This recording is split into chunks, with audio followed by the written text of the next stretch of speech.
욥이 고난을 당하는 가운데 이제 새 친구가 찾아와서 함께 해주고 또 위로를 하고자 했습니다. 그리고 욥과 이제 대화를 시작하는데요.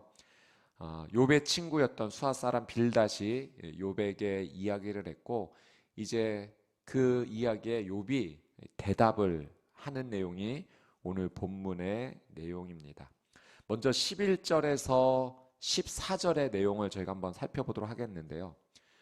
욥이 이런 고백을 합니다. 하나님의 절대 주권을 나는 인정한다. 하나님의 그 주권을 나는 받아들인다. 그런데 욥이 힘든 이유는 그 하나님의 주권 아래서 자신에게 일어난 이 고난, 이 고통을 받아들이기 너무나 힘들어하고 어려워하고 있습니다. 여러분, 하나님의 절대 주권이란 무엇입니까? 하나님의 주권을 인정한다는 것은 하나님께서 최고의 권위자이시다. 그리고 모든 일이 하나님의 통치 아래에 있다. 이것을 인정하는 겁니다. 그래서 하나님의 허락 없이는 어떤 일도 일어날 수 없고, 하나님께서는 하나님의 의지에 따라서 모든 권을 인정하는 믿음의 사람이다라는 사실을 우리 욥을 보면서 우리는 알 수 있게 되죠. 그러니까 욥은 고난 중에서도 그 하나님에 대한 믿음만은 포기하지 않았어요. 그 믿음은 잃지 않았어요. 욥이 다 잘한 것은 아닙니다. 오늘 말씀에도 보면 이 하나님을 향해 경외하지 않는 듯한 표현을 참 많이 씁니다.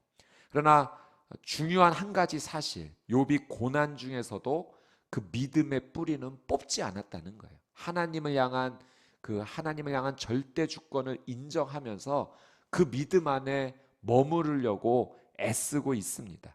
자, 12절 말씀 한번 보시겠습니다. 12절 한번 같이 읽겠습니다. 시작. 이복에 그분이 빼앗아 가시면 누가 막겠는가?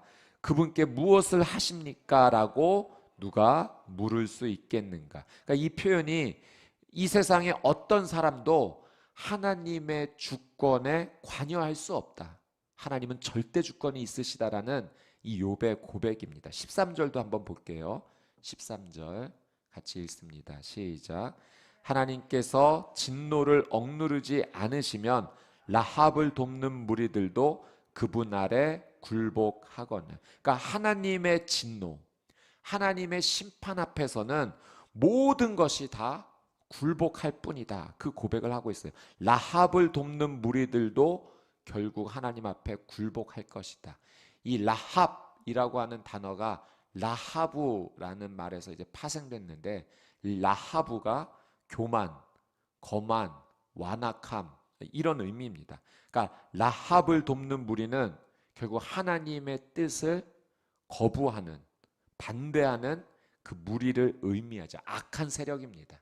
그러니까 사탄과 그 무리들입니다. 결국 이 사탄과 그 무리들도 하나님의 진노와 심판 앞에서는 다 굴복하고 지옥에 갇히게 될 것이다. 그 이야기를 하는 거죠. 하나님의 절대 주권을 인정하면서 하나님 앞에서는 세상 모든 것이 다 엎드릴 것이다. 이것이 욥의 믿음의 고백이에요. 14절 말씀도 한번 보겠습니다. 14절 시작. 하물며 내가 어떻게 그분께 대답할 수 있겠는가? 내가 도대체 무슨 말을 골라 그분과 논쟁하겠는가? 그러니까 욥은 자신의 일어난 이 일에 대해서 받아들이기도 힘들고 어렵지만, 그래도 하나님과 나는 논쟁할 수 없다. 나는 하나님의 이 주권, 하나님의 주권 아래서 내게 이런 일이 일어났다는 것을 나는 인정한다 고백합니다. 사랑하는 여러분, 저와 여러분도 오늘 이 말씀 앞에서 다시 한번 하나님의 절대 주권을 인정하는 믿음의 사람이 되시기를 주님의 이름으로 축복합니다. 여러분, 하나님의 절대 주권을 인정한다는 것은 이런 의미가 있어요. 나는 하나님의 시간을 기다립니다.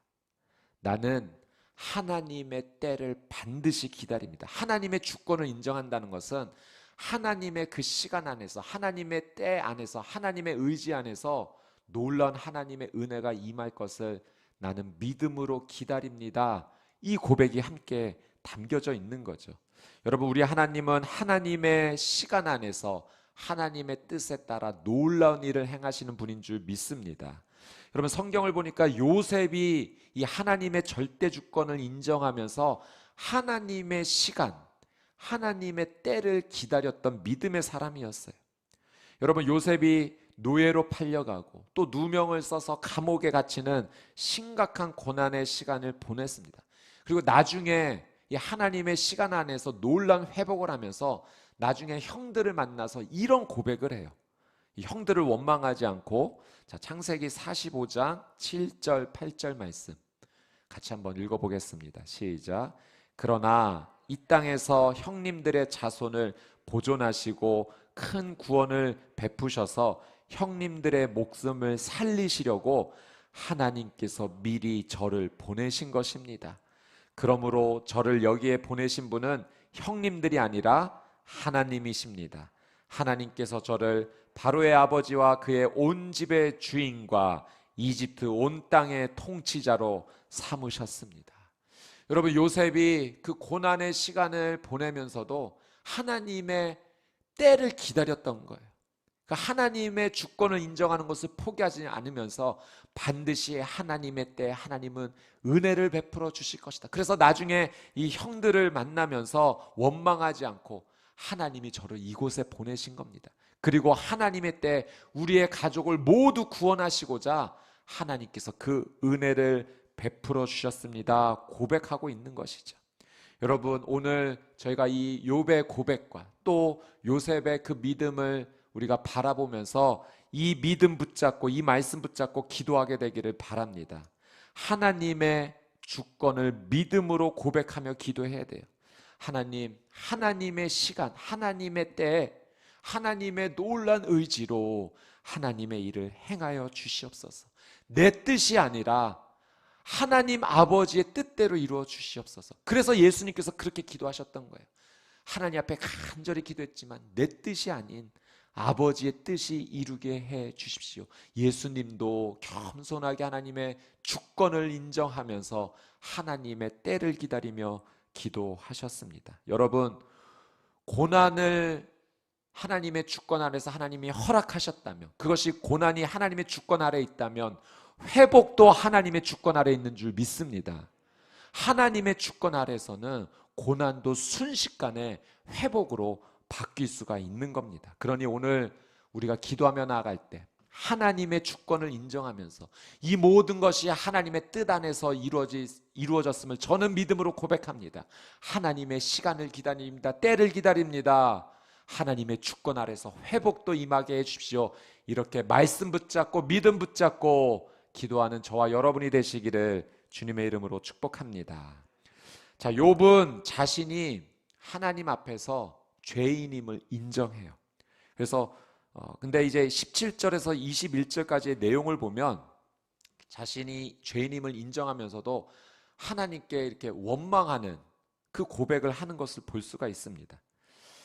욥은 이 말로 다할 수 없는 이 고난 앞에서 정말 하나님께 절규하며 기도했을 것입니다. 그런데 하나님의 응답을 받지 못하고 있어요.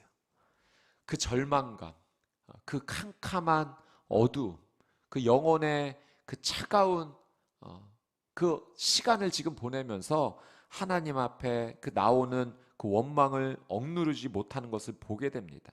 그러니까 어느 정도는 다는 아니더라도 우리도 욥을 조금은 이해할 수는 있죠. 한번 17절에서 19절 말씀 한번 볼까요? 같이 한번 읽어보겠습니다. 17절, 18절, 19절 시작. 그분이 폭풍으로 나를 상하게 하시고 아무 이유 없이 내게 많은 상처를 내시니 말이네. 숨 돌릴 틈도 없이 쓰라린 고통으로 나를 채우신다네. 힘으로 하자니 그분은 힘이 세시고 재판으로 하자니 누가 그를 불러내 주겠는가. 17절 말씀해 보니까 폭풍으로 하나님께서 나를 상하게 하신다. 18절 숨 쉴 수 없도록 고통으로 나를 채우신다. 19절 하나님 힘 앞에 나는 말할 수 없이 연약하니 나는 하나님께 따질 수도 없다. 이런 말들을 지금 쏟아내고 있습니다. 저는 이 말씀 묵상하면서 욥의 이 기도를 성경에 남겨주신 하나님이 참 좋았습니다. 여러분 사실 하나님 절대 주권이 있으시니 하나님께서 만약에 뭐 기분이 나쁘시면 욥 자체를 그냥 성경에 남겨두지 않으셔도 되거든요. 그냥 하나님의 주권 앞에서는 우리 피조물은 사실은 어떤 권리도 주장할 수가 없습니다. 그리고 이 욥의 이 기도도 하나님 마음에 안 드시면 성경에 안 남겨주셔도 되는 일이에요. 그런데 이 기록을 남겨주셨다라고 하는 것은, 욥의 이 투정 같은 기도를 남겨주셨다라고 하는 것은 하나님께서 이 투정 같은 기도도 사랑으로 다 받아주신다라고 하는 사실입니다. 여러분, 우리가 매번 이렇게 투정하면서 기도할 수도 없고 해서도 안 되겠지만, 정말 너무 힘들 때면 여러분 하나님께 투정해도 괜찮습니다. 하나님께서 그걸 받아주세요. 우리 하나님은 우리의 모든 것을 다 받아주시는 사랑의 하나님이신 줄 믿습니다. 우리의 투정 같은 기도도 하나님 받아주셔서 언젠가 하나님의 뜻 안에서, 시간 안에서 이 투정을 감사로 바꿔주실 줄 믿습니다. 여러분, 우리 자녀들이 가끔 너무 힘들면 부모님께 이유 불문하고 그냥 막 투정 부리는 때가 있어요.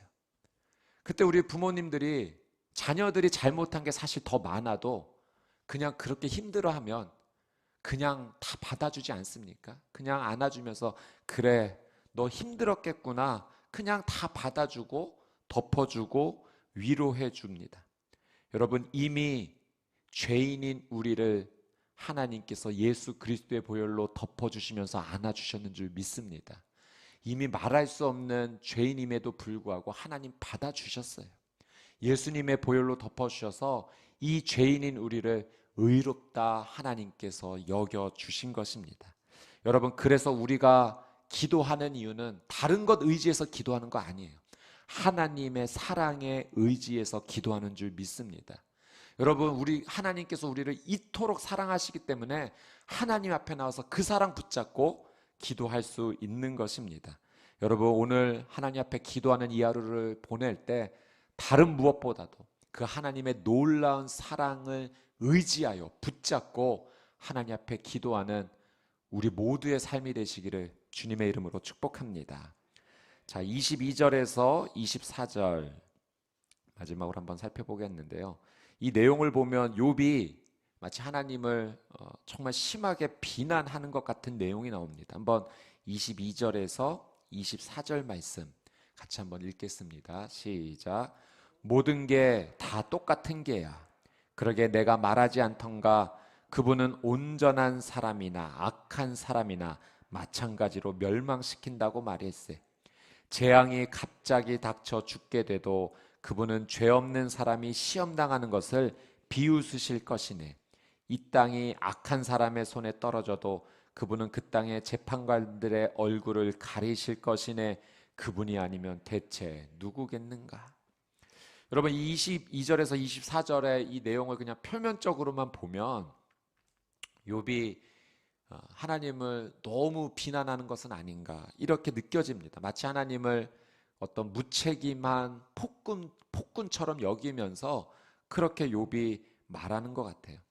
근데 신학학자들의, 성경학자들의 견해는 이 표현을 약간 수사학적인 표현으로 봅니다. 그러니까 욥이 자신의 고통이 너무 크다는 것을, 지금 내가 겪고 있는 고난이 말로 다 할 수 없는 고통이다라는 것을 강조하다 보니까 하나님을 그렇게 나쁘게 말하는 그런 표현 방법이 나왔다는 거예요.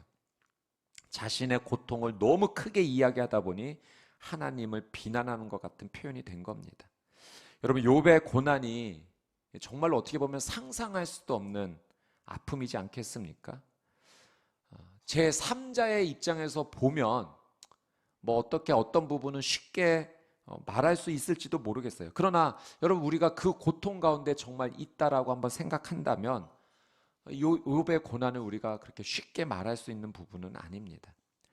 우리가 그 욥의 이 고난과 또 어떻게 보면 이 불평을 보면서 욥이 이러지 말았어야지, 이렇게 했어야지, 사실 그렇게 평가하기보다는 우리는 그냥 이 욥의 이 모습 보면서 그냥 하나님 앞에 이렇게 기도했으면 좋겠어요. 하나님, 저도 연약한 존재입니다. 내 입술로 하나님께 범죄하지 않게 해 주십시오. 어떤 고난 앞에서도 하나님을 원망하지 않기를 원합니다. 저도 너무 연약한 존재인지라 하나님, 고난 앞에 너무 힘들다 보면 내 입술로 범죄할까 너무 두렵습니다.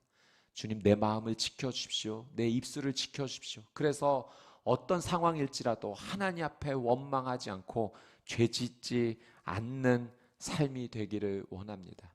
우리가 욥의 불만마저도, 불평마저도, 비난하는 것 같은 이 모습마저도 우리가 그 모습 평가하기보다는 하나님 앞에 우리를 돌아보면서 하나님, 죄짓지 않는 이 하루 되게 해주십시오. 예수님의 보혈로 덮어주셔서 내 모든 삶이 하나님께 영광이 되는 삶이 되기를 원합니다. 저를 지켜주십시오. 이렇게 기도하며 하나님 사랑 의지하여, 예수님 보혈 의지하여 믿음으로 기도하는 저와 여러분이 되시기를 주님의 이름으로 축복합니다. 아멘.